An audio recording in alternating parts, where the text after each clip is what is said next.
Alright guys, well, I'm back today with a brand new suppressor from Dead Air, the Mojave 45. This is very similar to the Mojave 9mm, but it's going to be a little bit larger and chambered for 45 ACP. We're going to be discussing the specs and features and performance of this can, what I think it works best on, and why I like it so much. Now, a huge shout out to Dead Air for sending this out to the channel at my request. They've been very supportive lately of getting me what I need to keep a lot of these videos going and to fully test out a lot of other products utilizing different suppressors, and this one has become my favorite low back pressure 45 on the market, and that's what this was really designed around. If you're unfamiliar, these guys have a Triskelion baffle system that they 3D print with titanium, allowing it to be incredibly low back pressure yet still very durable down at the range. And this can is a modular can. You can see this seam right here allows it to be configured with the long variation that you see here,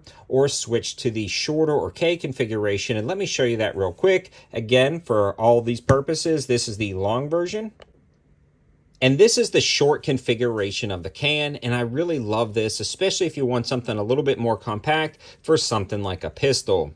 Now, the sound difference will be noticeable when going from the long can to the short can, but even in the K configuration or short configuration, the sound tone is very nice, and it does a great job of making most 45 ACP hearing safe on most platforms, but we'll talk a little bit more about that in the performance section. Now, another thing I want to mention is the fact that they've done a really good job of making a lot of this a toolish changeover. Really nice knurling on the housing, really nice knurling on the end cap, allowing you to take that off, take off the extra piece, thread it back on, and get it back to the K configuration. But it also gives you a tool in the box to remove this end piece right here, because not only is it modular in length, it's also modular and adaptable for a wide variety of platforms. It comes with the standard 45 piston in the box, which is 5.7 by 28, which is most thread pitches. It's the same thread pitch on the Strybog, same thread pitch on the threaded barrel 1911, and things like the FNX 45 and a lot of different Glock barrels. It's just the standard 45 ACP thread pitch.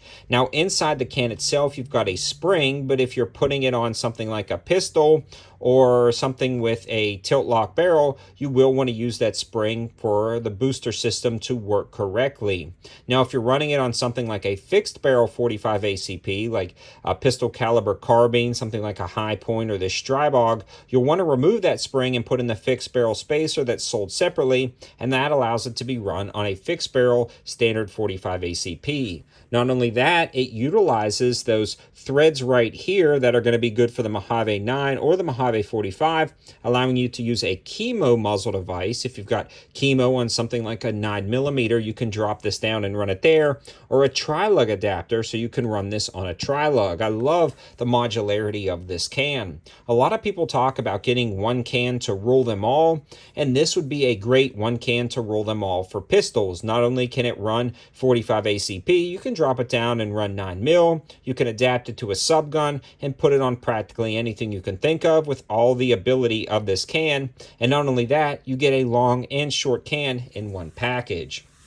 Now let's talk a little bit about the performance down at the range, and let's start off by talking about the ratings. Now this is going to be FA rated for 45, and there's no barrel restrictions for standard pistol caliber rounds. You can drop this on as short as anything as you want, but when you start running 300 blackout subsonic, there is a barrel restriction of 8 inches.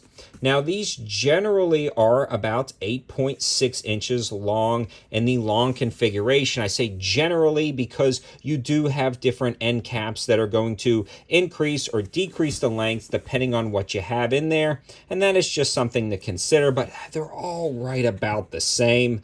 But you can see the lengths may vary a little bit. In the short configuration, it's right at about 6.8 inches, and then the diameter is going to be 1.4 inches, and that's handy to know if you're going to be bearing this underneath the handguard. We've already discussed that it's 3D printed out of titanium, but in the long configuration, you're looking at about 12.7 ounces with the standard mount, and right at about 10.4 ounces in the short configuration, so fairly lightweight.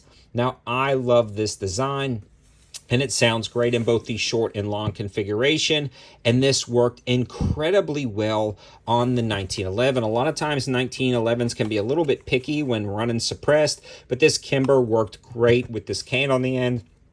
and I believe that's due to the low back pressure. It also worked great on a Beretta M9 with the fixed barrel, worked really well, no issues there. And then for me, it just lives on the subgun now. The 45 ACP is great to suppress, and the subguns are really fun, including this Strybog that we got help from Gun Zone Deals on. Gun Zone Deals was a huge supporter to help us with this particular video. Go check out that full review, but it runs perfectly with this 45 on the end. Love this Mojave 45, and it is definitely going to be a staple in my collection. And for me, this is either going to be my dedicated 1911 can or my dedicated can for the pistol caliber carbines. Right now, it's going to stay in this particular configuration, the K style or the shorter version with a fixed barrel spacer, and it's probably going to live on a few of my 45 pistol caliber carbines right now because it just makes so much sense. It doesn't increase a ton of blowback because of the low back pressure. It functions great and it sounds amazing.